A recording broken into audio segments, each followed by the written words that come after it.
बिस्मिल्लाहिर्रहमानिर्रहीम।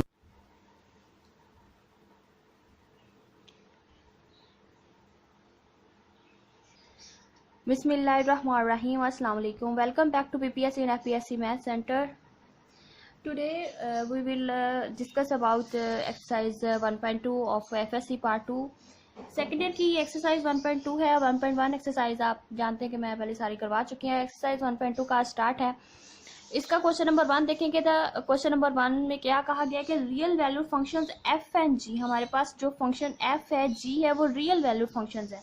Real value function कौन से होते हैं? जिनकी जो डोमेन रेंज होती है सेट ऑफ रियल नंबर से ली गई होती है, तो वो रियल वैल्यूड फंक्शंस कहलाते हैं। अब यहाँ real valued functions F and G are defined below. यहाँ एफ एंड जी हमारे पास दो फंक्शंस होंगे डिफाइन किए गए नीचे, तो आपने फाइंड करना है F of ji of X, G of F of. ये क्वेश्चन डिस्कस करने से पहले मैं कुछ कॉन्सेप्ट हैं वो क्लियर करवाना चाहूँगी कि पहले समझते हैं कि जो ये फंक्शन नोटेशन दी गई है इनका मतलब क्या होता है और ये क्या चीज़ है। जी ऑफ एफ ऑफ एक्स लिखी गई है, इसका पहले थोड़ा सा हम डेफिनेशन थोड़ी क्लियर कर लेते हैं, फिर इस क्वेश्चंस को देखेंगे कि इसमें पहले हम देखते हैं कि करना क्या है, हमें दिया क्या गया है, फिर हम क्वेश्चंस करके फिर देखते हैं कि क्या क्या होता है।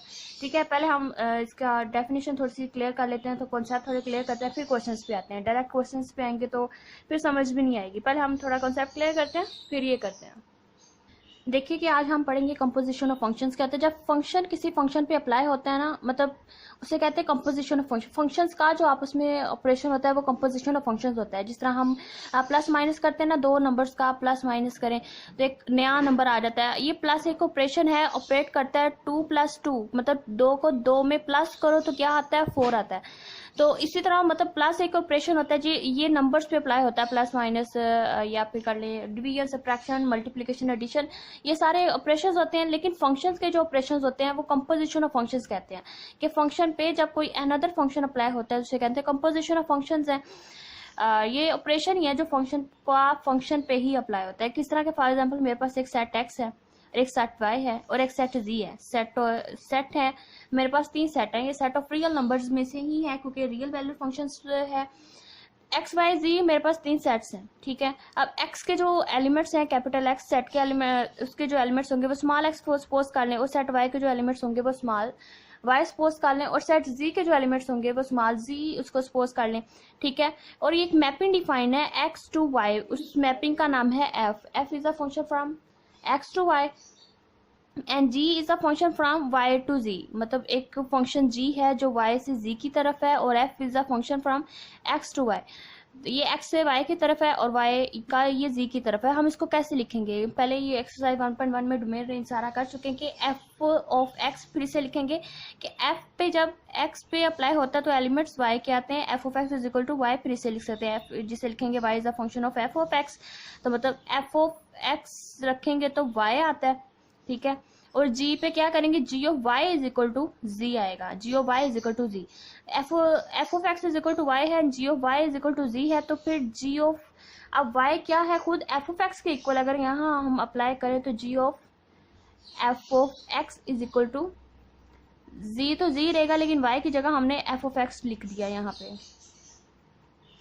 ठीक है, जी of F of x is equal to Z, इसे थोड़ा हाईलाइट कर लेते हैं। G of F of x is equal to Z आया। ठीक है, अब G of F of X है तो इसको जी ओ एफ भी लिख सकते हैं is equal to Z.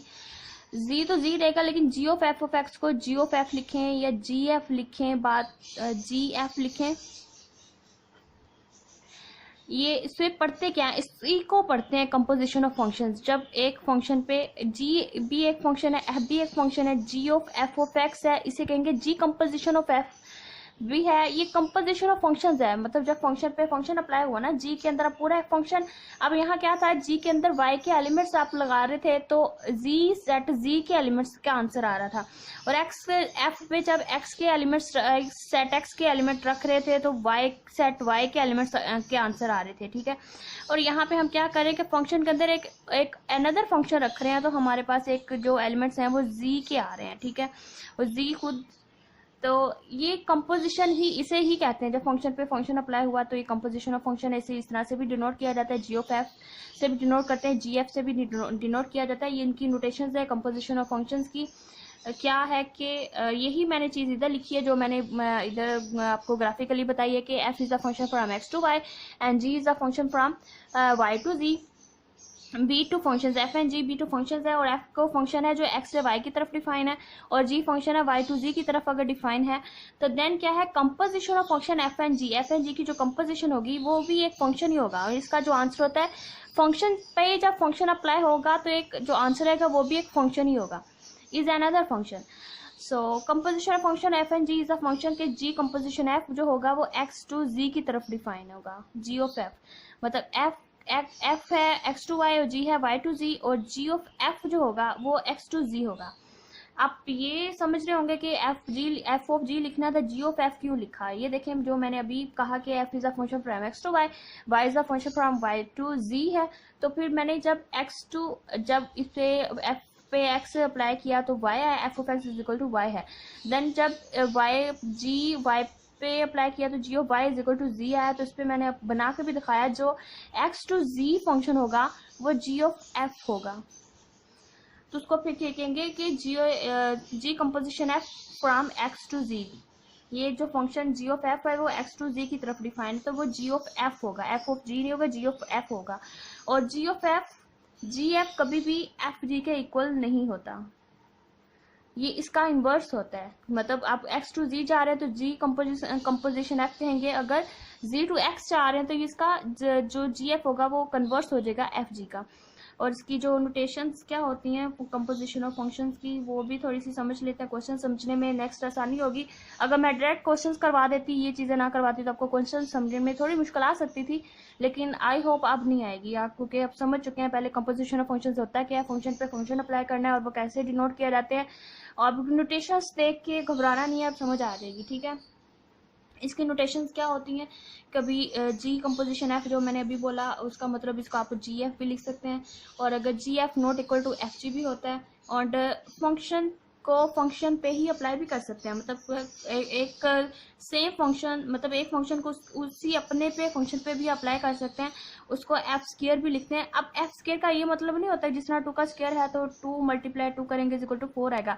F square का मतलब फंक्शन को अपने ही फंक्शन पे अप्लाई तो करना है, लेकिन ये फंक्शन होगा, और इसको एफ कंपोजिशन एफ का मतलब है कि फंक्शन के अंदर मतलब एफ का जो फंक्शन होगा उसको उसके अपने अंदर ही मतलब आपने रखना है। जिस तरह एक होता है ना कि आप कर लें बुक के अंदर चैप्टर्स होते हैं, चैप्टर खुद में एक मतलब पूरी बुक ही होता है, बुक के अंदर एक कर लें आप। इसकी एग्जांपल मैं आपको बताऊं, इसका सिंपली मतलब यही है कि आपने फंक्शन को फंक्शन के साथ ऑपरेट करवाना है और एक अनदर फंक्शन आ जाएगा, बस इतना सिंपल सा है।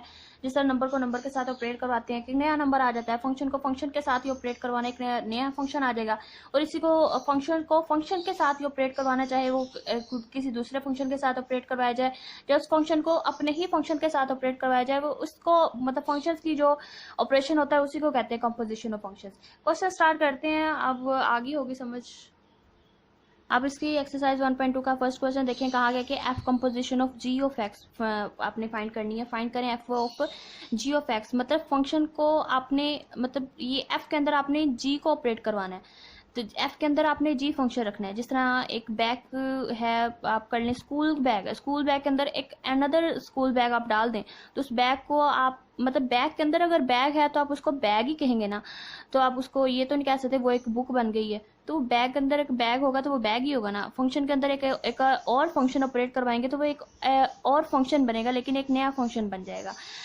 तो अब फंक्शन एफ के अंदर मतलब लास्ट वाले से शुरू करना होता है। अब एफ के अंदर आपने जी को रखना है, जी के अंदर जी फंक्शन के अंदर आपने एफ को ऑपरेट करवाना है, एफ पे आपने एफ को ही ऑपरेट करवाना है, जी के अंदर जी को ही ऑपरेट करवाना है। अब मैं इसको करके दिखाती हूँ क्वेश्चंस को।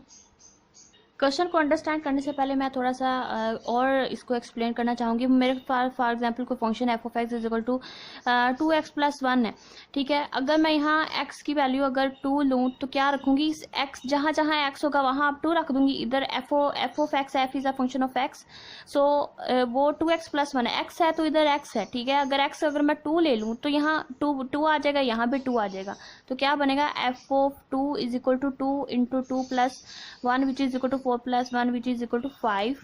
तो एफ ऑफ 2 रखने पे क्या वैल्यू बनी 5, ठीक है।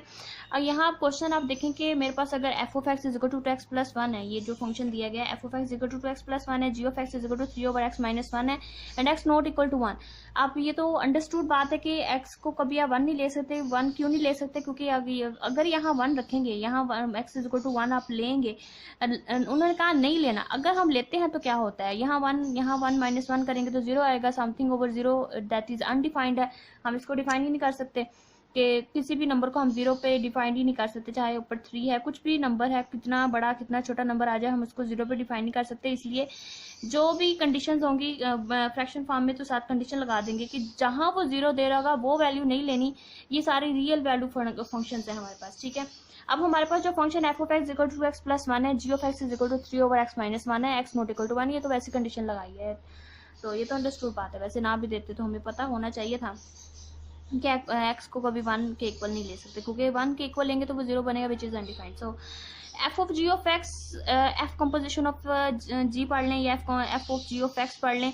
अब इसको ऐसे भी लिख सकते हैं, f of ji of x bracket form में लिख दें, इस कंपोजिशन को हटा के इसको ब्रैकेट फॉर्म में लिख दिया। अब जी ऑफ एक्स हमारे पास क्या है, 3/x-1 है।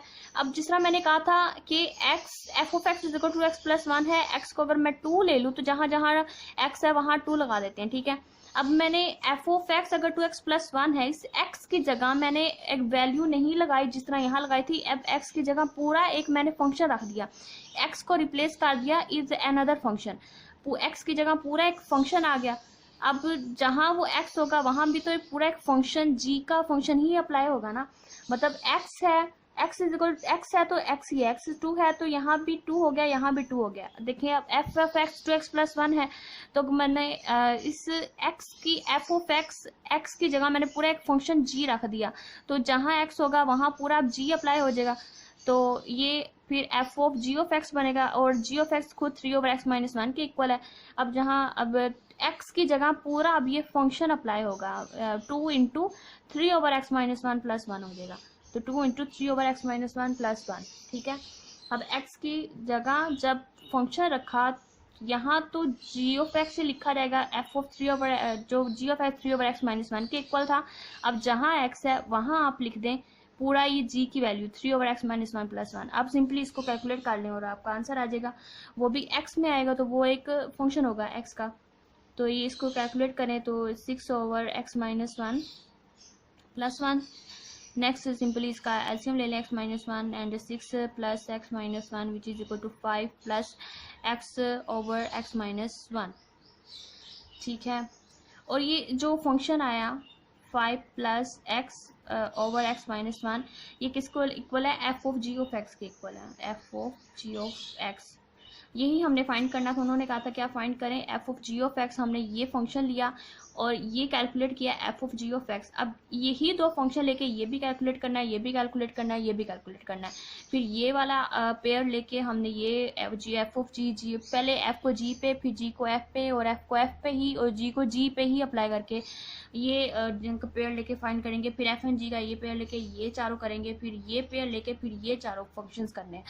कोशिश करते हैं कि एक ही वीडियो में ये सारा कंप्लीट क्वेश्चन कवर हो जाए, बड़ा मतलब 4 ये हैं और एक पेयर लेके ये करना है, तो 4 ये 16 क्वेश्चंस बन जाते हैं छोटे से क्वेश्चन में।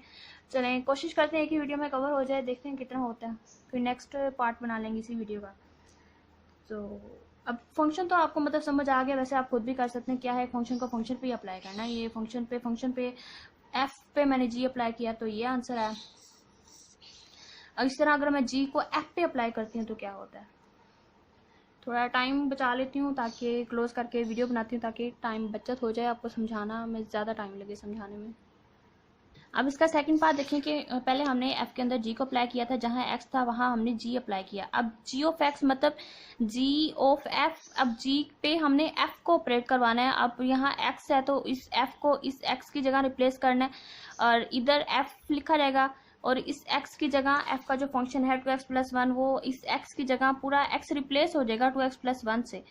तो ये देखते हैं क्या बनता है g के अंदर। अब g पे f को ऑपरेट करवाया, जब g of f of x या g composition of f of x भी इसको पढ़ते हैं, g composition of f of x is equal to g of f of x। अब g जहाँ x था वहाँ पूरा एक फंक्शन आ गया, तो f ऑफ x खुद किसके इक्वल है, 2x+1 के इक्वल है, 2x+1 के इक्वल है।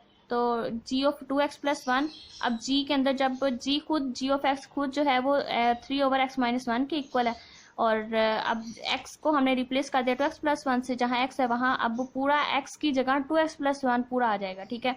अब 3/2x+1 -1 हो गया, तो ये -1 +1 से कैंसिल, 3/2x आ गया, और यही g composition of f of x is equal to 3/2x। Very easy question है, देखें विद इन 2 स्टेप, और तीसरे 2 स्टेप हुए, तीसरे स्टेप में आंसर आ गया। कुछ भी नहीं है, बहुत आसान है, बस थोड़ा सा अंडरस्टैंड क्वेश्चन कर ले। क्वेश्चन जितना मर्जी लेंथी हो, बेशक वो 1-2 पेज पूरे कंप्लीट पे भी आ जाए, क्वेश्चन की बस अंडरस्टैंडिंग होनी चाहिए कि क्वेश्चन पूछा क्या गया, क्वेश्चन है क्या, फिर जितना मर्जी लेंथी हो आप इजीली खुशी से सोल्व कर लेते हैं।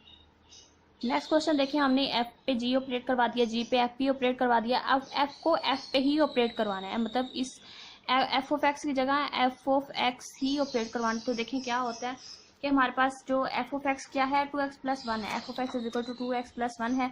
अब f ऑफ x मतलब f composition of f of x पढ़ लें या f ऑफ x पढ़ लें, इसे हम f स्क्वायर भी लिख सकते हैं कि f को f पे ही ऑपरेट करवाना है, ठीक है। अब देखिए कि जब x की जगह, अब इस x की जगह पूरा एक फंक्शन f आ गया, तो f ऑफ 2x+1 जो खुद 2x+1 के इक्वल था, तो 2x+1 रख दिए। जो भी आपको फंक्शन f दिया जाएगा वो आपने पूरा यहाँ रिप्लेस कर देना है। अब यहाँ पे फंक्शन जो क्वेश्चन में दिया गया f, वो हमारे पास 2x+1 है, वही हमने इधर रिप्लेस कर दिया, f ऑफ 2x+1 हो गया। अब जहाँ मतलब x है वहाँ आपने 2x+1 को रिप्लेस करना है। अब जहाँ x है वहाँ 2x+1 को रिप्लेस करेंगे, 2 तो 2 ही आ जाएगा, और इस x की जगह पूरा ये फंक्शन आ जाएगा 2x+1, और ये +1 वैसे ही, ये 2 वैसे ही, इस x की जगह पूरा हमने ये फंक्शन को रिप्लेस किया, इस x की जगह पूरा एक ये फंक्शन आ गया। तो ठीक है, अब इतनी चीज बन गई जब, तो 2 को बस अब इस स्टेप के बाद आप इसको सिंप्लीफाई कर ले तो आंसर आ जाएगा। तो 2 इंटू 2x+1 +1 है, तो ये 2 जब अंदर मल्टीप्लाई होगा तो ये 4x+2+1 एंड 2+1 3, तो ये f ऑफ x क्या बना, और इसको हम f स्क्वायर भी लिख सकते हैं, विच इज इक्वल टू 4x+3। तो जब f को f पे ऑपरेट करवाया तो हमारे पास आंसर बना 4x+3। इसी तरह आप g को g पे ऑपरेट करवाना है, g हमारे पास क्या है, 3/x-1 है। अब इस x की जगह ये पूरी चीज आ जाएगी, अगेन आ जाएगी 3/x की जगह पूरे 3/x-1 अगेन आ जाएगा। देखते हैं क्या होता है, करके बताते हैं। तो देखिए कि जब हमने g को g पे ही ऑपरेट करवाया, g हमारे पास क्या है, 3/x-1 है, तो g of x g composition of f of x is equal to g of, मतलब x की जगह पूरा एक g की पूरा एक फंक्शन आ गया 3/x-1। अब जहाँ x होगा, जहाँ x है वहाँ हमने पूरा ये g का फंक्शन रख देना है, 3/x-1 रखेंगे। तो 3 ओवर, अब ये क्या है, 3/x-1 है, x की जगह पूरा g का फिर अगेन फंक्शन आ जाएगा 3/x-1, ये g ऑफ x है। तो अब सिंपली बस यहाँ तक हो गया, अब इसको सिंप्लीफाई कर ले तो आंसर आ जाएगा 3 ओवर, अब इसका मतलब फ्रैक्शन है -1 है, तो इसका एलसीएम लेना पड़ेगा, 3 माइनस इसका एलसीएम लेंगे तो इसके नीचे कुछ नहीं है, तो सिंपली ये सारा इसके साथ 1 के साथ मल्टीप्लाई हो जाएगा, और माइनस इस माइनस को प्लस कर देगा, 3/3 माइनस x +1, और नीचे एलसीएम में x -1 है, तो 3 + 1 4, ऊपर मतलब ये फ्रैक्शन की फ्रैक्शन है, इसको फ्रैक्शन ऊपर जाके इन्वर्स हो जाएगी, ये 3 इसके साथ मल्टीप्लाई हो जाएगा, 3/3 इंटू x -1 हो जाएगा, और ये 3 + 1 4 माइनस एक्स हो रह जाएगा, ये 4 माइनस एक्स हो गया, और ये ऊपर जाके मल्टीप्लाई हो गया 3 इंटू x -1, और ये हमारे पास g ऑफ x ये कंपोजिशन है g के साथ ही, which is equal to 3 into x -1 over 4 minus x. हमारे पास अभी हमने सिर्फ एक पेयर लिया और ये चारों फंक्शंस हमने अप्लाई किए, समझ आ गई है। बस नेक्स्ट क्वेश्चन आप खुद भी कर सकते हैं कि अब ये वाला पेयर लें और ये चारों करने हैं, ये वाला पेयर लें। मतलब आपने प्रैक्टिस ज़रूर करनी है। मैथ तो प्रैक्टिस का एक दूसरा नाम है। आपने जितनी ज़्यादा इसकी प्रैक्टिस करेंगे इस तरह के क्वेश्चंस की, तो आपको बहुत आसानी होगी। नेक्स्ट कोई भी टेस्ट आता है तो मतलब फिर आपको इतनी ज़्यादा टाइम नहीं मतलब प्रैक्टिस करनी पड़ेगी। जब भी आपको फर्स्ट टाइम कोई एक्सरसाइज करते हैं उसका each and every question detail से अच्छी तरह सोच समझ के मतलब समझ के करें। फिर नेक्स्ट आप जब भी कोई अगेन टेस्ट वगैरह के लिए या एनुअल एग्जाम के लिए तैयारी करते हैं तो आपको इतना टाइम नहीं लगता और अच्छे से मतलब कवर हो जाता है कि आप कोई भी मजबूरी होगी तो वो नेक्स्ट आपको इतना टाइम नहीं लगेगा और आप आसानी से कवर कर सकते हैं। जब भी फर्स्ट टाइम करें तो बहुत अच्छा डिटेल से सोच समझ के अच्छे से मतलब उसको कवर करना चाहिए। अभी एक ही क्वेश्चन हुआ है, ये सारे एक पेयर लिया मैंने, ये सारे इसके 4 पार्ट्स थे वो किए कवर किए हैं। अभी ये नेक्स्ट लेके ये सारे करेंगे। समझाना था क्योंकि फर्स्ट पार्ट किया, मुझे समझाने में काफ़ी टाइम लग गया। और आपने जब खुद से करना है तो विद इन 5 सेकंड 10 सेकंड आप ये क्वेश्चन कर सकते हैं। बहुत आसान है। देखते होंगे कि मैं अभी सिर्फ 2 स्टेप ही करती हूँ, तीसरे स्टेप में आंसर आ जाता है। अगर आप करने बैठेंगे तो 5-10 सेकंड लगेंगे, क्वेश्चन हो जाता है। और मैं समझा रही थी इसलिए ज़्यादा टाइम लग गया और इतना मुश्किल नहीं, बहुत आसान काम है।